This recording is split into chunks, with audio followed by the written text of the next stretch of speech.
ഇന്ന് രാവിലെ തന്നെ അമ്മ നല്ല പണിയിലാണ് കേട്ടോ.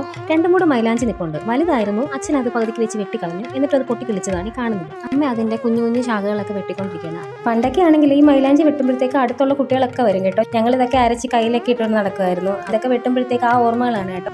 ഇന്ന് ഞാനൊരു ഹെന്ന ഹെയർ മാസ്ക് ഉണ്ടാക്കാൻ പോവാണ്. തലയിൽ നിറച്ച് താരന. ഈ ഹെന്ന മാസ്ക് താരം പോകാൻ നന്നായിട്ട് ഹെൽപ്പ് ചെയ്യും. ഫസ്റ്റ് യൂസിൽ തന്നെ മുഴുവൻ താരന് പോകുമെന്നല്ല, ആദ്യത്തെ യൂസിൽ തന്നെ താരം നന്നായിട്ട് കുറയുന്നത് കാണാൻ പറ്റും. അപ്പോൾ ഹെന്ന ഉണ്ടാക്കാനായിട്ട് ഇലകൾ മാത്രമാണ് യൂസ് ചെയ്യുന്നത്. അപ്പോൾ ഇലയെല്ലാം തണ്ടിൽ നിന്ന് ഉരിഞ്ഞെടുക്കണം. ചെറിയ മുള്ളുണ്ട് തണ്ടിൽ.